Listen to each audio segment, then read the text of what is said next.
Hello everyone, myself Adil Khalid. I welcome to all of you in Copar Academy classes. तो जो हम topic आज start करेंगे that is the work done in isothermal process. ठीक है, तो topic को स्टार्ट करने से पहले हमें पता होना चाहिए कि आइसोथर्मल प्रोसेस क्या होती है। ठीक है ना, तो जो आइसोथर्मल प्रोसेस होती है एक ऐसी प्रोसेस होती है जहाँ पे हम एक सिस्टम का टेम्परेचर जो है वो कॉन्स्टेंट रखते हैं। फॉर एग्जाम्पल, अगर मान लो मेरे पास है कोई भी सिस्टम, ठीक है ना, यहाँ पे कोई भी सिस्टम, अगर इस सिस्टम का टेम्परेचर मैंने कांस्टेंट रखा, ठीक है, टेम्परेचर मैंने कांस्टेंट रखा, तो इस सिस्टम को, इस प्रोसेस को हम बोलते हैं आइसोथर्मल प्रोसेस। मतलब आइसोथर्मल प्रोसेस एक ऐसी प्रोसेस होती है जहां पे हम टेम्परेचर एक सिस्टम का जो है वो कांस्टेंट रखेंगे। ठीक है ना, अब टेम्परेचर हमने कांस्टेंट रखा, तो अब वेरिएबल्स कौन से हमारे पास दो वेरिएबल्स है, that is the pressure and volume. ठीक है ना, तो यहाँ पे क्या वेरी हो जाएंगे, प्रेशर और वॉल्यूम। जो प्रेशर और वॉल्यूम है दैट आर वेरिएबल्स, तो यही चेंज हो जाएंगे। ठीक है, टेम्परेचर मैंने कांस्टेंट रखा, प्रेशर और वॉल्यूम जो है वही चेंज हो जाएंगे। ठीक है ना, तो हमें क्या करना है, अब हमें वर्क डन निकालना है आइसोथर्मल प्रोसेस में। ठीक है, हमने पहले टॉपिक में पढ़ा है that is the work done for any process. Work done for any process equal to minus times of V1 V2 PdV। ठीक है, यहां तक वर्क डन का फॉर्मूला जो होता है that is equal to the minus times integral of V1 to V2 PdV। ठीक है, अगर हम देखेंगे ideal gas equation that is equal to PV is equal to nRT। ठीक है, ये हमारे पास आइडियल गैस की इक्वेशन। ठीक है, तो हम यहाँ पे क्या काम करेंगे, हम प्रेशर का यहाँ से वैल्यू निकालेंगे। प्रेशर का जो वैल्यू आ जाएगा that is equal to N और टी बाई वी। ठीक है, यहाँ तक। तो अब क्या करेंगे हम काम, अब ये जो प्रेशर का वैल्यू है वो हम सीधे इसमें पुट करेंगे। ठीक है, तो हम क्या करेंगे, पुट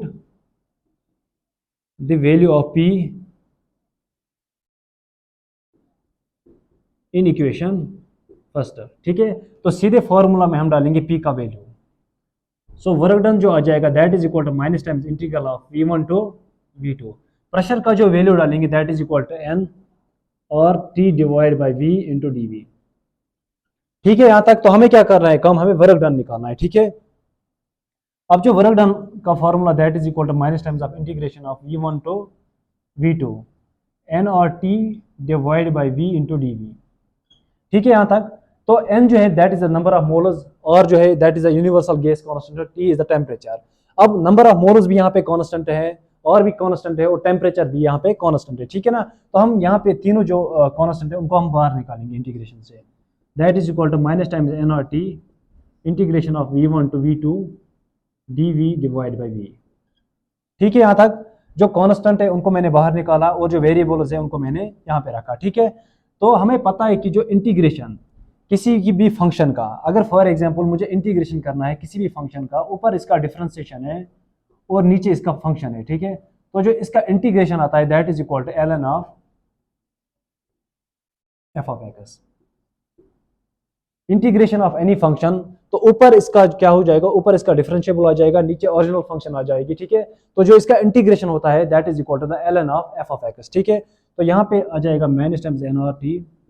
अब यहाँ पे v है, ऊपर क्या है, ऊपर dv है, तो इसका मतलब है ऊपर change in volume divide by original volume that is equal to ln of v, और अपने लिमिट्स जो लिमिट्स होंगे V1 टू V2।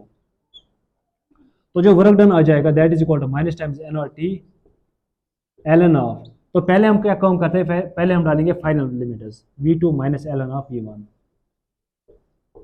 ठीक है, यहाँ तक।